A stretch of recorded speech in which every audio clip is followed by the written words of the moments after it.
25 news speed news కి స్వాగతం.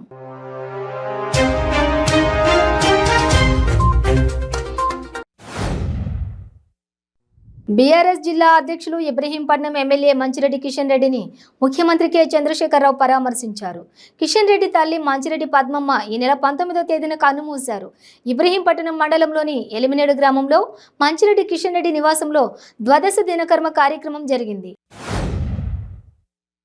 Palamuru Rangareddy Vattem project విషయంలో నిర్వాసితులకు అన్యాయం జరిగిందని, వారికి న్యాయం చేయాలని సీఎం కేసీఆర్ కు సీఎల్పీ నేత మల్లు భట్టి విక్రమార్క బహిరంగ లేఖ రాశారు.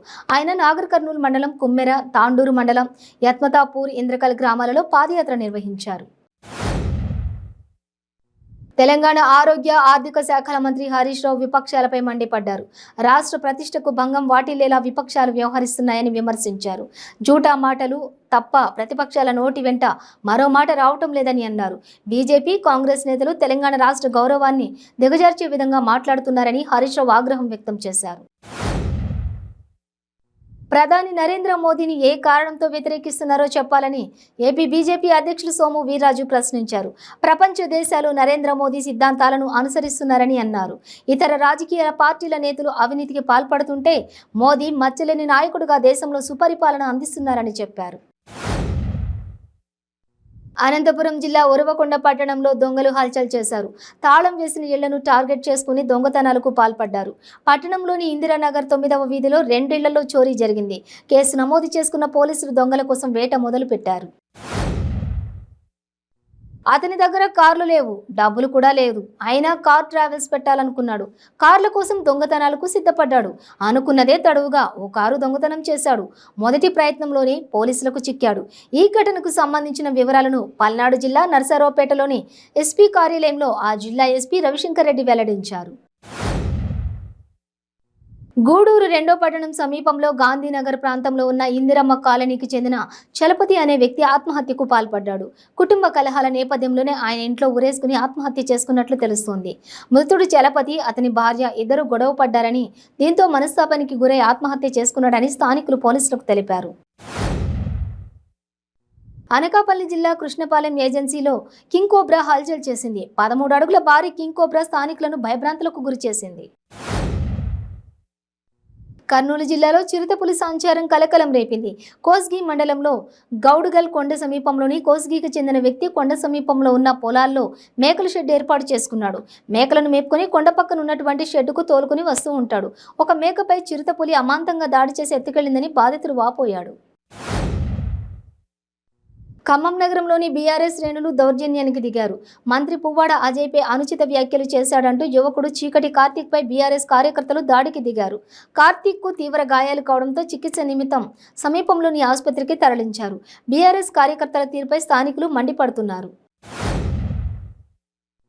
రహస్యంగా బాణసంచ తయారీ ప్రాణాల మీదకు తీసుకొచ్చింది.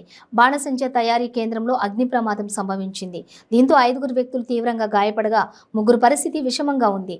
నెల్లూరు జిల్లా చేజర్ల మండలం మామిడూరులోని రహస్య ప్రాంతంలో బాణసంచ తయారీ కేంద్రం ఏర్పాటు చేసి అందులో టపాసులు తయారు చేస్తున్నారు. ఆదర్శనీయుడు, యుగ పురుషుడు ఎన్టీఆర్ అని మంత్రి తలసాని కామెంట్స్ చేశారు. ఎన్టీఆర్ జయంతి సందర్భంగా ట్యాంక్ బండ దగ్గర ఎన్టీఆర్ ఘాట్లోని నివాళులర్పించారు మంత్రి తలసాని. ఈ సందర్భంగా మంత్రి తలసాని మాట్లాడుతూ రాజకీయ నాయకుడిగా, సినీ నటుడిగా తన ప్రత్యేకతను చాటుకున్న మహనీయులు ఎన్టీఆర్ అని అన్నారు. ఏపీలో దివ్యాంగులు ఎదుర్కొంటున్న సమస్యలు తక్షణమే పరిష్కరించాలని ఎంఆర్పీఎస్ వ్యవస్థాపక అధ్యక్షులు మందకృష్ణ మాదిగ డిమాండ్ చేశారు.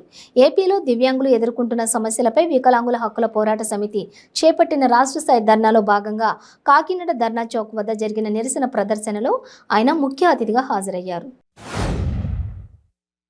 తిరుపతి జిల్లా దొరవారి సత్రం మండలం మావిళ్లపాడు గ్రామంలోని దారుణం జరిగింది. మద్యం మత్తులో కన్న కొడుకుపై తండ్రి కత్తితో దాడికి పాల్పడ్డాడు. వాటంబేడు సుబ్రహ్మణ్యం అనే వ్యక్తి మద్యానికి బానిసగా మారాడు. మద్యం మత్తులో 10 ఏళ్ల కన్న కొడుకుపై కత్తితో దాడికి దిగాడు.